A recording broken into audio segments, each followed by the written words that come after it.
Hola, esta es la parte 3 de la charla que hice en el CONEF, Congreso Nacional de Estudiantes de Física, en Sevilla, en marzo de 2023. Y antes de esta parte he hecho dos, parte 1 y parte 2, que os dejo los enlaces en la descripción y que sería interesante que los vierais, porque si no, no os acabará de entender a qué viene todo esto. Pues bien, en la parte 2 nos quedamos en que nuestro maestro Jedi decía, venga, vamos a hablar un poco de todo lo que hemos visto, ¿no?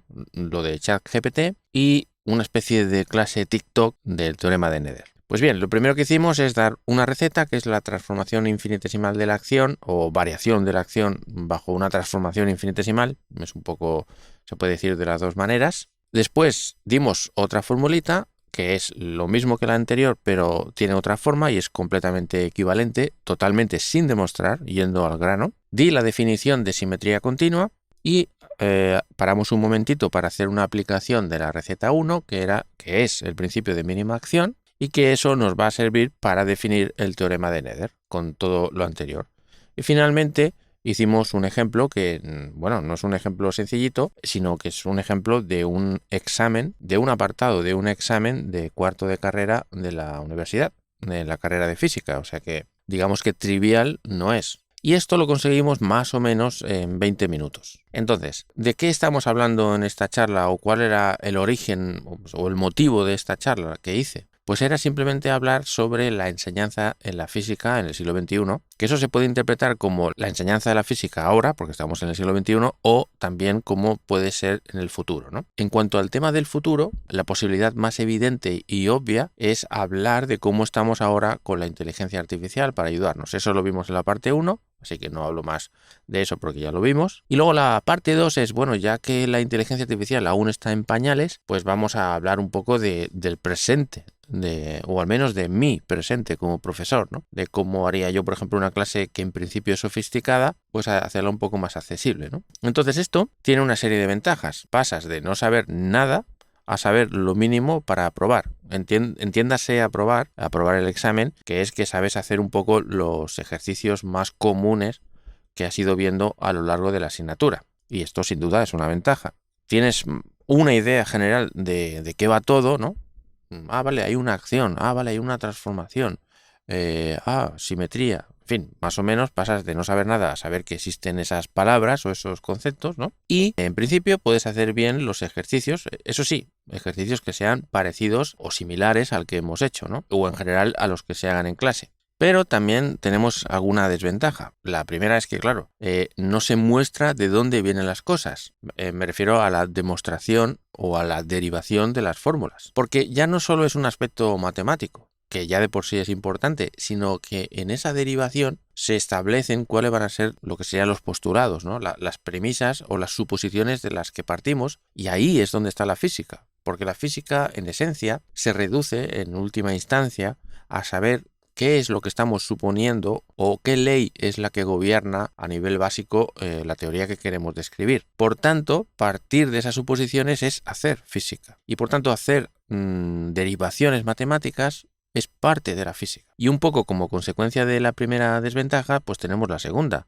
que es que si no sabemos de dónde viene, entonces no hemos trabajado los postulados o quizá, bueno, o podemos haberlos trabajado y decir, bueno, creeros que esto es así, porque esto también podría ser una opción, ¿no? Pero lo que siempre será una ventaja es si sabes las hipótesis y los postulados y sabes hacer derivaciones matemáticas a partir de esos postulados, eso siempre será más poderoso que no saberlo. Entonces, mientras esas cosas no se hagan, pues entonces tenemos que admitir, y no pasa nada porque puede ser un objetivo legítimo, pero no tenemos que engañarnos a nosotros mismos. Podemos decir tranquilamente, oye, mira, yo he estudiado de esta manera, mi objetivo es aprobar el examen, porque por lo que sea, a lo mejor esta asignatura pues no me acaba de gustar y hay otras que sí que me gustan y entonces le dedico más esfuerzo. O sea, no hay nada que esté mal aquí. Pero en todo caso podemos afirmar que en esta asignatura en concreto pues no se comprende o no se puede asegurar que se comprenda totalmente la teoría.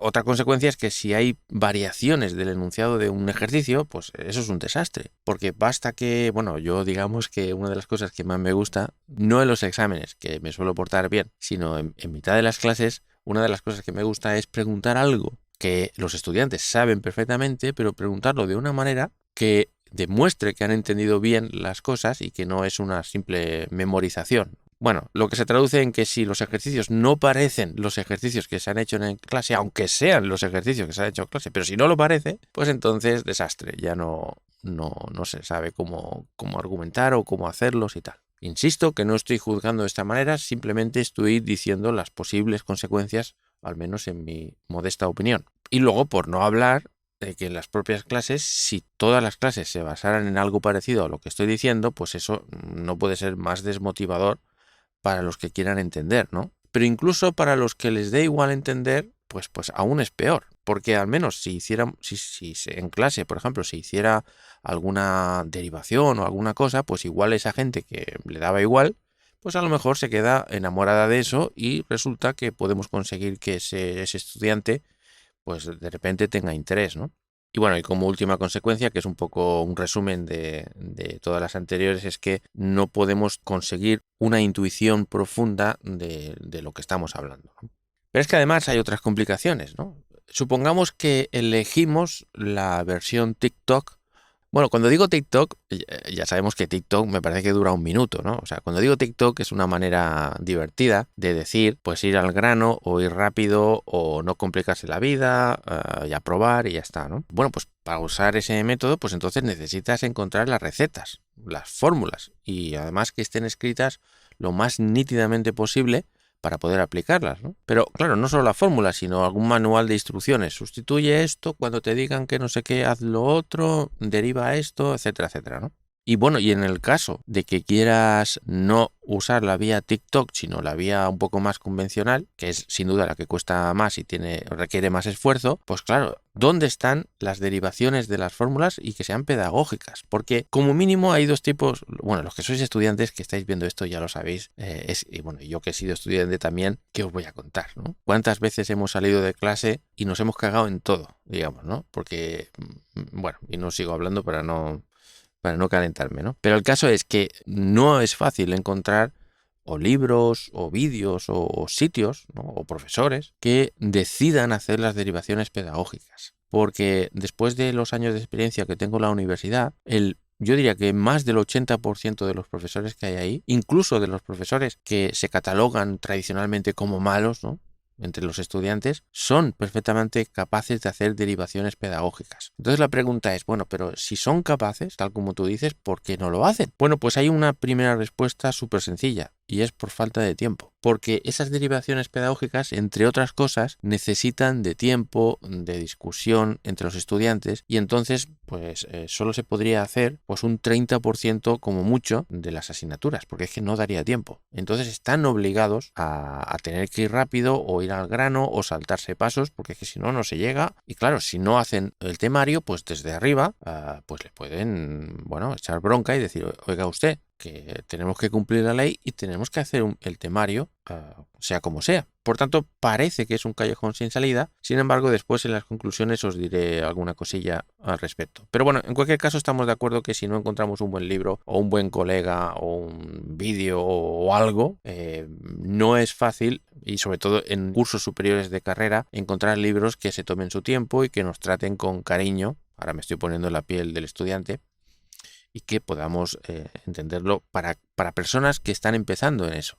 Bueno, y esta es una frase un poco espiritual, ¿no? Donde encontrar un sentido a todo.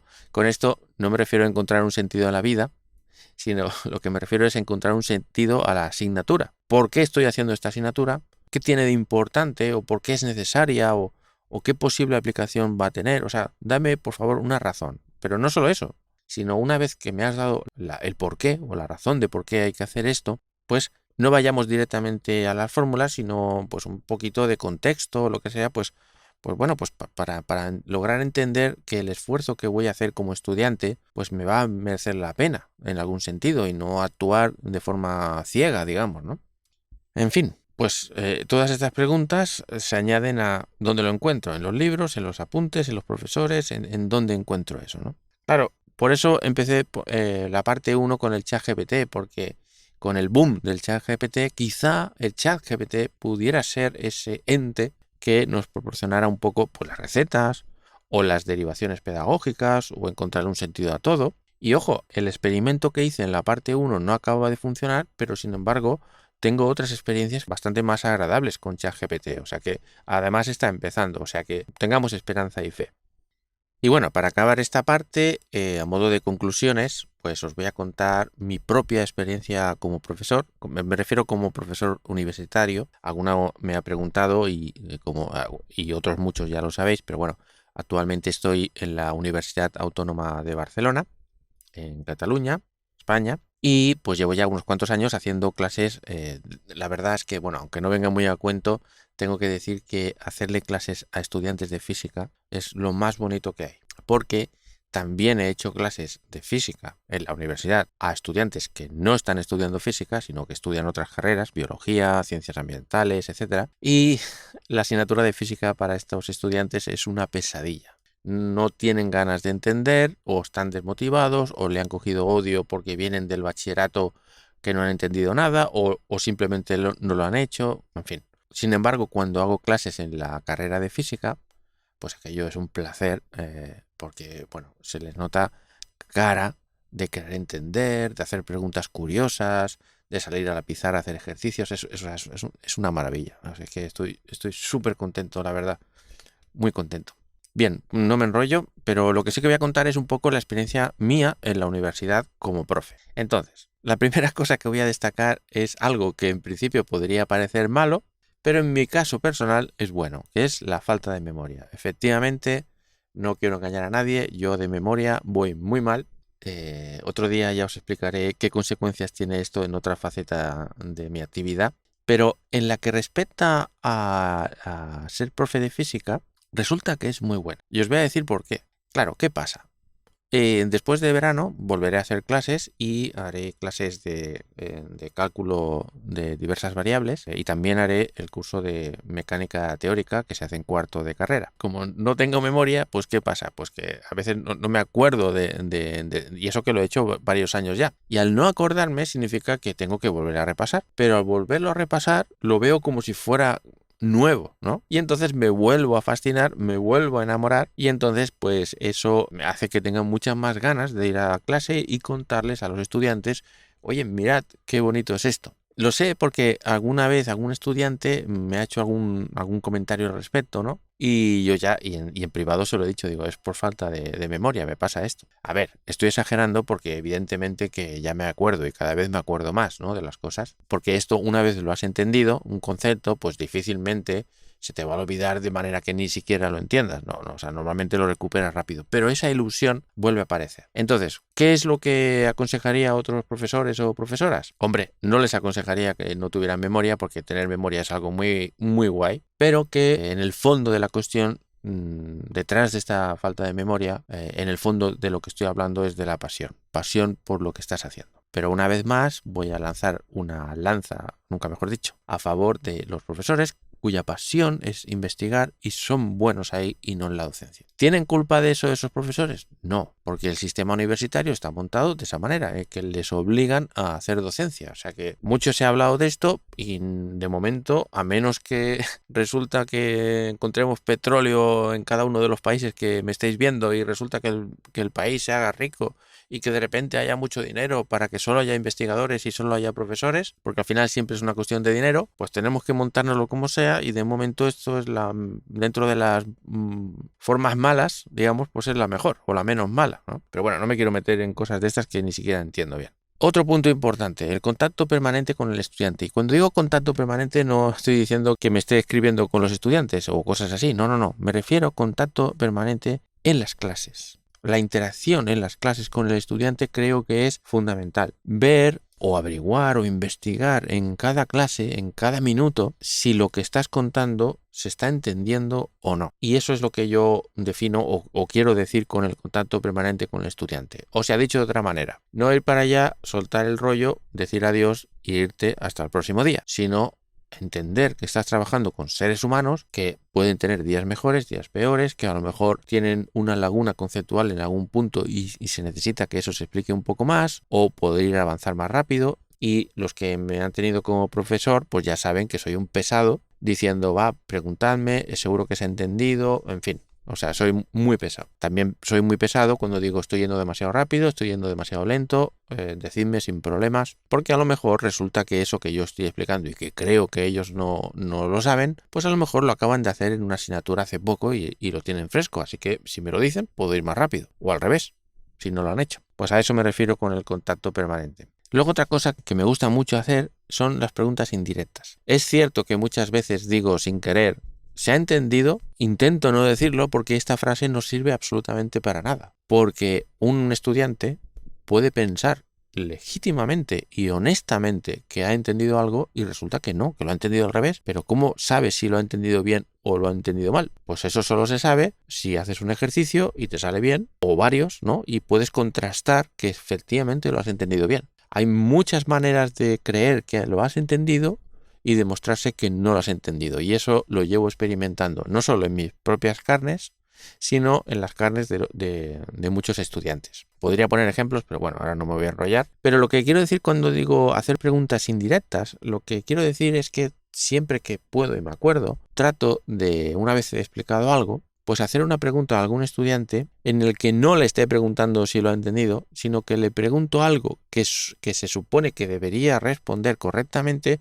si es que ha entendido lo que acabo de explicar. Porque si le pregunto sobre exactamente lo que acabo de explicar, pues lo tiene delante de la pizarra y puede más o menos salir del paso. Y esto suele ir muy bien, porque muchas veces inicia un pequeño debate e incluso cuando algún estudiante hace alguna pregunta, entonces trato de que otro estudiante se la responda a esa persona. Digamos, esto vuelve otra vez al punto 2 del contacto permanente con el estudiante, pero no solo contacto con el profesor, sino entre los estudiantes y el profesor vigilando que lo que se está diciendo en clase como conclusión es correcto, porque si alguno de los estudiantes dice algo que no es correcto, tengo que decirlo. Y entonces cuando a veces ha funcionado, pues no todas las veces funciona, porque ya sabéis que, bueno, todos tenemos días y, oye, profesor, haga usted la clase y déjenos en paz, ¿no? Que también hay que respetarlo, ¿no? Claro, ¿qué tengo que hacer? Pues tengo que intentar, de todas las maneras posibles, propiciar el riesgo.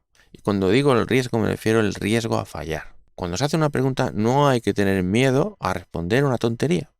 A veces tendremos suerte y acertaremos, otras diremos tonterías y de una tontería se puede aprender muchísimo. Y trato de propiciar o animar al estudiante o convencer al estudiante de que no pasa nada por decir tonterías, y siempre que yo me equivoco lo dejo claro, me acabo de equivocar, vaya tontería y tal, para intentar animar a los estudiantes de que si el propio profesor también se equivoca, pues porque los estudiantes se equivoquen y no pasa nada. Porque ya sabemos lo que pasa, que cuando uno, digamos, tiene pánico a cometer un error, entonces a lo mejor deja de preguntar algo que le puede parecer una tontería o decir algo que le parezca, en fin, que es inútil o que no está bien planteado, y entonces ahí perdemos una oportunidad no solo de que ese estudiante aprenda, sino el resto de compañeros y compañeras que puedan, digamos, aprender de la pregunta de ese estudiante, ¿no? ¿Consigo en todas las clases propiciar el riesgo? Pues no. Sigo intentándolo, a veces lo consigo, a veces no. Eso es algo que tengo que ir mejorando. Vale, esto, cuidado. Cuando digo conocer al profesor, no estoy diciendo que le invites a una cerveza a un profesor. No. Lo que estoy diciendo es, a ver, esto es una cosa un poco más práctica y en realidad no sería una experiencia como profesor. Sería más bien una experiencia como estudiante, ¿no? Pero bueno, lo meto en el mismo pack porque es importante y no sabía dónde poner el conoce al profesor, ¿no? Cuando digo conoce al profesor, pues básicamente es lo mismo que conoce a tu madre o conoce a tu padre, ¿no? Que ya sabes cómo tienes que decirle algo para que te deje ir a la fiesta esa del fin de semana o lo que sea, ¿no? En este caso concreto, conoce al profesor significa estar muy atento a ver qué temas le gusta más, qué temas le gusta menos, qué enfoque le da y tal, porque de esa manera puedes estar como más preparado para el examen, ¿no? Solo dejo este punto aquí porque me parecía divertido e importante. Y no entro más en esto porque no es propiamente de estas conclusiones de mi experiencia como profesor. Netflix. ¿Qué quiero decir con Netflix? A ver, desde que el ser humano es ser humano, le gusta que le expliquen historias. Vamos, o sea, normalmente a la gente en promedio le gusta que le cuenten historias, pero historias pues bien contadas, ¿no? Con la típica estructura de 3 actos, ¿no? Todos cuando vemos películas o cuando leemos libros, en cualquier actividad creativa, lo que nos gusta es que nos cuenten una historia que sea lo más entretenida posible. Y cuando digo entretenido, ojo, no me estoy refiriendo a que yo me ponga a bailar encima de la mesa. un relato puede ser lo más sobrio o aburrido, entre comillas, en cuanto al tono, pero si el contenido de las palabras está seleccionado de forma que siempre hay una razón por la cual seguir escuchando, a eso yo le llamo entretenido, ¿vale? O sea, porque muchas veces he tenido algún que otro profesor que podría parecer que cuenta bien, que es entretenido, y se basa en bromas, en tonterías, en gestos, en cosas, pero que igualmente resulta súper aburrido. ¿Y por qué pasa eso? ¿O por qué creo yo personalmente que pasa eso? Pues porque falta el guión, va a entendernos, en el lenguaje cinematográfico. O sea, dilo cantando, dilo en un tono aburrido, dilo como quieras, pero lo que tengas que decir, estructúralo de forma que siempre, en cada momento, haya una razón para seguir escuchando al profesor, en este caso. ¿Consigo yo hacer eso siempre? No, pero está en mis objetivos. Cuéntalo como si fuera un capítulo de Netflix. Y la otra cosa, que esto es una utopía, ¿no? Que es que intentar contar las cosas de la forma más autocontenida posible, es decir, no dar por hecho las cosas. Y si las das por hecho, y es algo muy gordo, digamos, pues entonces hacer una pausa, girarte hacia los estudiantes y decirles, a ver, ¿puedo dar por hecho esto? Mirar las caras, a ver qué caras ponen. Porque me ha pasado 1000 veces que cuando he dicho esto mismo, puedo dar por hecho esto, pues ha salido alguna mano inocente levantando con cierto temor. Le digo, no hay problema, vamos a hacer un alto en el camino de 4 minutos, 5 minutos y voy a acabar de explicar esto para que se pueda seguir lo otro, ¿no? Y insisto, todo esto es cuestión de tiempo y muchas veces no se tiene tiempo. Entonces hablaré de eso justo ahora, en este punto. Como tenemos un tiempo limitado, resulta que una estrategia que estoy haciendo servir en estas clases de estos últimos años ha sido hacer una mezcla entre docencia presencial y vídeos. Y esto se debe precisamente a la pandemia, en el que tuvimos, como todos sabéis ya, tuvimos que hacer vídeos, hacerlo online y tal. Y entonces pues hice todas las clases en esa época, en el 2020, pues a través de vídeos. Y cuando ya volvimos de la pandemia, pues resulta que esos vídeos han sido tremendamente útiles, porque eso me permite dar mucho más tiempo en las clases para a lo mejor hacer solo un ejercicio, mientras que antes, cuando no había vídeos, pues tenía que hacer 5 ejercicios de forma rápida, porque si no ya es que se me acababa el tiempo. Y entonces pues esto ha sido maravilloso, porque en esos vídeos cuento más o menos lo que diría en clase, pero con la ventaja, ya sabéis, de darle pausa y rebobinar si no se ha entendido algo, o con la oportunidad de preguntarle al profesor, ya sea por correo o presencial al día siguiente, si algo no se ha entendido. Pero insisto que lo más maravilloso de todo es que en la clase puedes estar, pues a lo mejor en vez de 1 minuto, pues 10 para algo que sea importante, sin temor a que si no da tiempo de hacer los ejercicios, están en los vídeos. Entonces esto es algo maravilloso, es una de las cosas, mira, mínimamente positivas de la pandemia. Todo lo demás es negativo, por supuesto.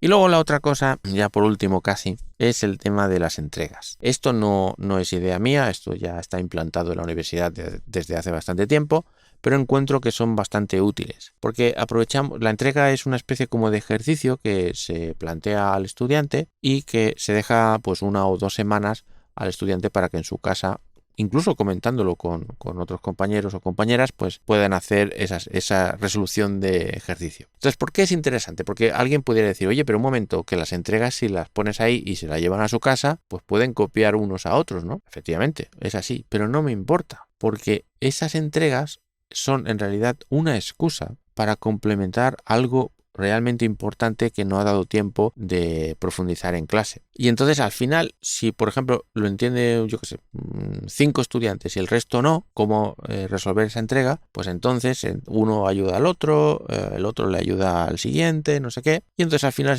es un trabajo cooperativo en el que colaboran entre los estudiantes para conseguir un fin último, que es hacer esa entrega y conseguir entender esa entrega, que es el fin último. Y hay una anécdota para acabar esto muy divertida y muy enriquecedora, que le llamo la anécdota Romero's Theorem. Romero, que en realidad se llama Jordi Romero, ha sido un estudiante que he tenido en varias asignaturas a lo largo de la carrera y pues era un estudiante muy aplicado y muy curioso y tal. O sea, muy buen estudiante. Pues bien, en el último curso, cuarto, cuando estábamos haciendo la asignatura, me vino con una pregunta que tenía que ver con lagrangianos equivalentes y con el teorema de Nether. Y entonces me hizo una pregunta. Y claro, esa pregunta era lo suficientemente interesante como para responderla con cuidado, ¿no? Porque además resulta que eso estaba dentro, bueno, no es que estuviera en la entrega, pero que la entrega era lo suficientemente profunda, la entrega me refiero a estas entregas, era lo suficientemente profunda como para que a un estudiante curioso le pudiera surgir esa pregunta. Y entonces, en ese momento recordé que como era parte de la entrega, no le podía responder porque le estaría ayudando. En todo caso, le podría ayudar después de haber corregido las entregas. Además, esa pregunta no hacía falta responderla para hacer la entrega. Sin embargo, le dije, mira, si quieres, en vez de eso, entrega esa entrega, nunca mejor dicho, y añade un apéndice, digamos, en el que expreses tu idea, que tranquilo que no va a ser evaluada, pero de esa manera sí ya la tengo. Muy bien, muy bien.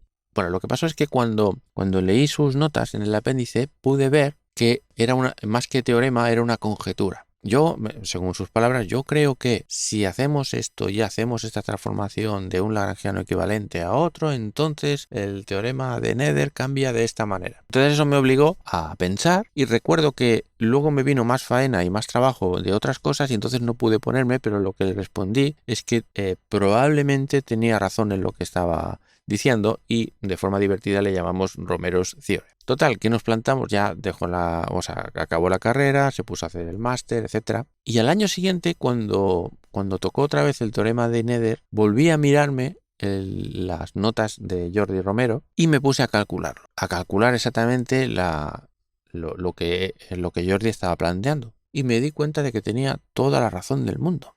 Y entonces me puse en contacto con él un año después y le dije, oye Jordi, tenías razón. Enhorabuena, fantástico. Mira, si quieres te paso cálculos y tal para que veas que no solo tenías razón, sino que además he diseñado una entrega para este año en el que se explora el Romero's Theorem. Y entonces, bueno, pues le hizo mucha ilusión, a mí también. Y bueno, o sea, esto siempre lo voy a poner como una anécdota por la cual, digamos, es muy bonito hacer este tipo de entregas. Entregas, digamos, divertidas. Insisto, divertidas no porque haya dibujitos, sino divertidas en el sentido de, oye, vamos a explorar un poco por aquí y sobre todo relacionarlo con cosas que tengan que ver con la física que luego más tarde se va a ver, ¿no? Más adelante en el máster, sobre todo si eliges un doctorado de física teórica, ¿no? Pues nada, así que finalmente a la pregunta de cómo será el aprendizaje de la física en el siglo XXI, pues ya sabéis que no tengo ni idea, pero una cosa que podemos decir es que en esencia seguirá igual porque es imposible aprender sin esfuerzo. La única cosa que yo creo que va a cambiar aquí es que tendremos un agente de inteligencia artificial que nos va a ayudar muchísimo, muchísimo. No me cabe la menor duda. ChatGPT en este momento no lo puede hacer del todo, en algunos aspectos de código sí, pero no, bueno, ya habéis visto, o sea, no voy a hablar más de lo que ya hablé en la parte 1, pero vamos, que yo estoy bastante esperanzado que dentro de unos años pueda haber. Pero lo que no podemos negarnos a nosotros mismos es que me resulta ahora mismo imposible entender que podamos aprender algo sin esfuerzo. Pero bueno, ojalá llegue un momento en el que podamos aprender sin esfuerzo. Entonces pareceremos los protagonistas de la película Matrix, en la que te programaban y ya sabías pilotar un helicóptero, ¿no? Pero bueno, esto es lo que hay y en principio este es el final de la charla. Y luego pues allí me hicieron algunas preguntas y recuerdo una que un estudiante me dijo: mira, si ese estudiante está viendo este vídeo, que escriba debajo de los comentarios, que me hará mucha gracia. Hubo un estudiante que me preguntó: oye, pero cuenta más, ¿qué pasó con Jordi Romero, no? No recuerdo cuál fue mi respuesta, pero la respuesta que os puedo decir ahora es que Jordi Romero la ha vuelto a liar. Para bien, para bien. Entonces, ya os comentaré más adelante qué es lo que ha pasado. Pero digamos que, así como spoiler, puedo decir que Jordi Romero tiene, digamos, como diría, una predilección por los teoremas. No cuento más porque hasta que no tenga su permiso para que pueda contar cosas, no las puedo contar, pero son buenas. Vale, y ahora, antes de acabar, ¿qué dilema se me plantea? Bueno, pues el dilema que se me plantea es: hago una parte extra que no expliqué en la charla, pero que sí que comenté en la charla, que es la derivación pedagógica de las ecuaciones que os he puesto en estas 3 partes, o no, perdón, en la parte 2. Lo digo porque yo la tenía preparada y es un trozo, digamos, medianamente largo, todas las derivaciones y tal. pero me di cuenta que esa charla duraría 2 horas o 2 horas y media o un montón. Y para mi tristeza lo tuve que recortar y dejarlo en un resumen, ¿no? Y a los estudiantes de allí, de la Universidad de Sevilla, pues les dije, bueno, a lo mejor algún día subo esa parte y tal, ¿no? Pero claro, es solo para estudiantes de física de tercero o cuarto, entonces no sé yo si voy a tener el suficiente número de comentarios de sí, sube, como para que lo haga, porque eso sí que ya es un poquito más de esfuerzo y es un poco más de tostón.